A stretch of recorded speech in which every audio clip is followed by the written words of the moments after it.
topic for today is all about Western classical music. There are three periods of Western music history. First is the medieval era, next is the Renaissance period, and last is the Baroque period. There are two main genres in these eras. They are the sacred and the secular music. What is sacred music? Sacred music is all about religious or spiritual worship, while the secular music is a non-religious and it is the rise of the madrigals and both instrumental and dance music. Let's talk about medieval era. Medieval era is also known as the Middle Ages or Dark Ages. It started the fall of the Roman Empire. The Christian churches influenced Europe's culture and political affairs. The monophonic plain chant was the type of music in the medieval era. Named Pope Gregory I, who made the monophonic plain chant and approved the music of the Catholic Church. Here is an example of the Gregorian chant in your right area. It is written in nums. Nums is a symbol that specified the pitch and manner of the performance. Usually, it stood for 2 or 4 notes. It is also the central tradition of the Western plain chant.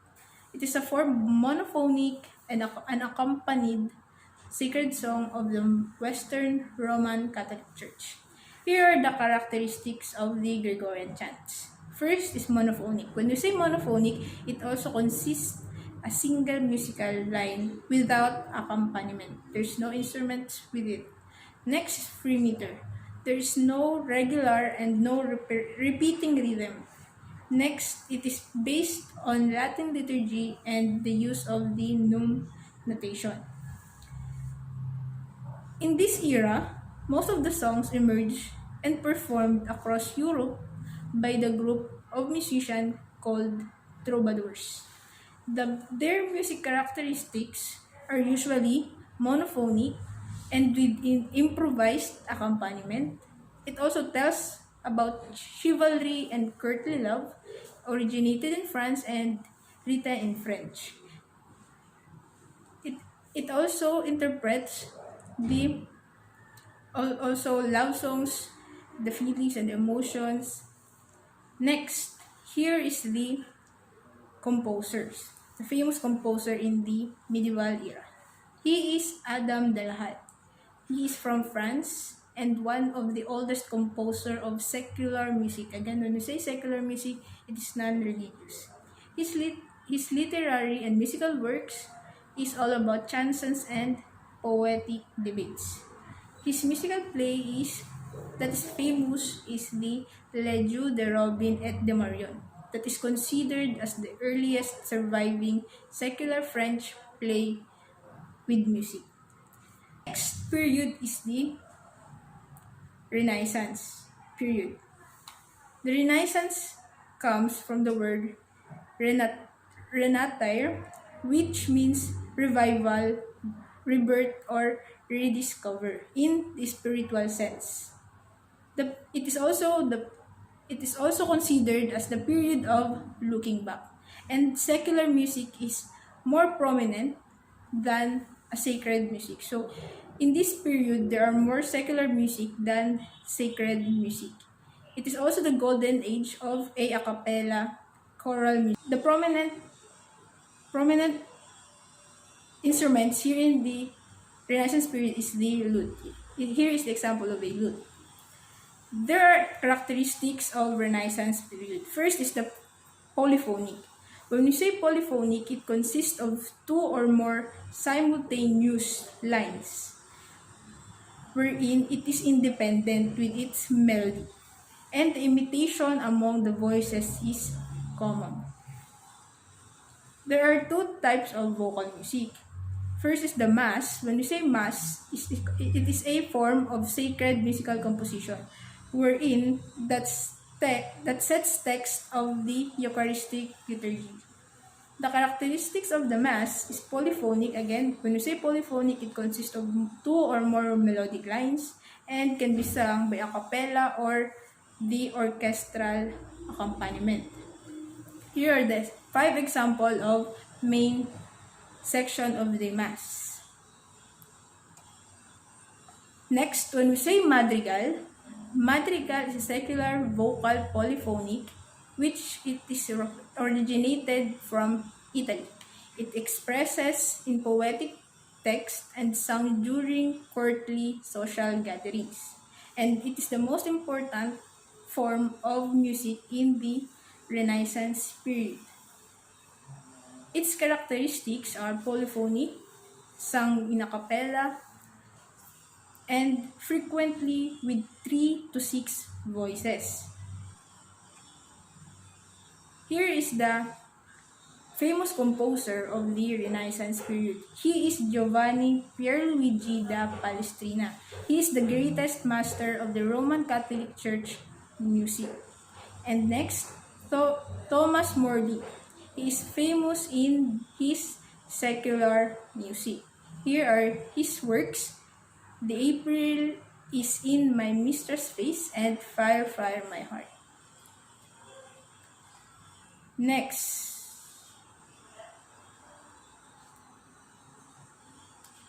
let's talk about the last period, the Baroque period.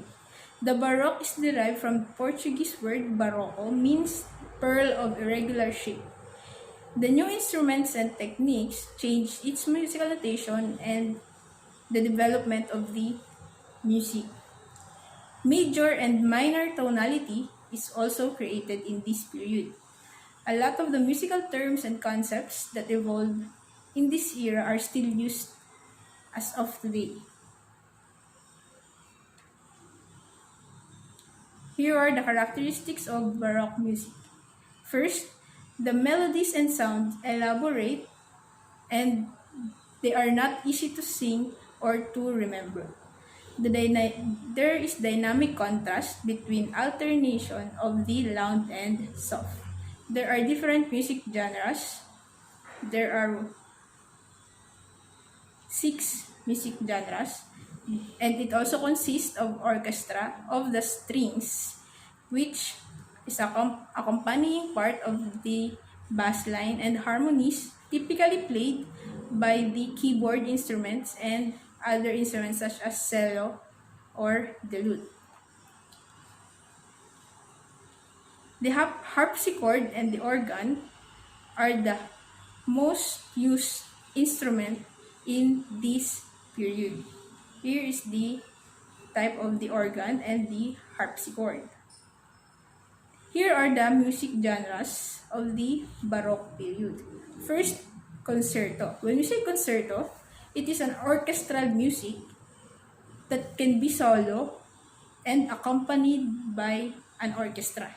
When we say orchestra, they are composed of musicians that play their instruments. Next, concerto grosso. It's a form of orchestral music wherein the music is between a small group or the solo instrument called concertino and the whole orchestra. Next is the fugue.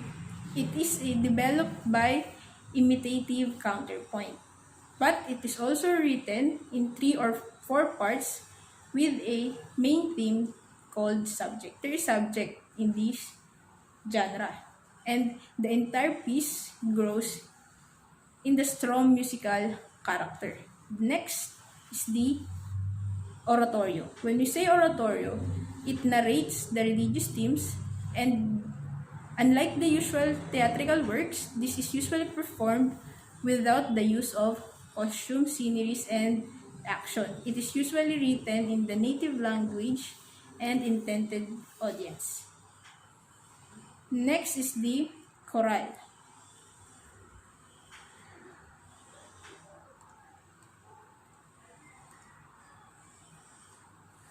When we say chorale, they are a group of musical composition that resemble and harmonize. When we say harmony and harmonize, it is the simultaneous of the music or the playing of the instruments.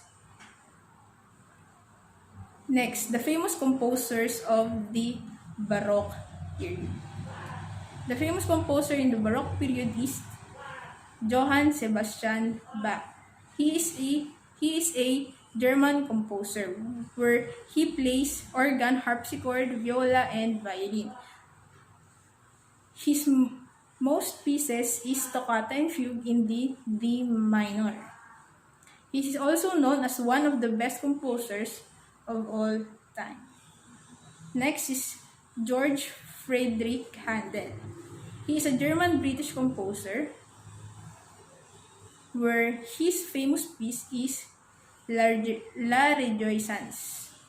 Next and last is Antonio Vivaldi. He was an Italian Baroque composer and nicknamed as the Red Priest. He is also one of the best Baroque composers and written over 500 concertos, especially using his violin.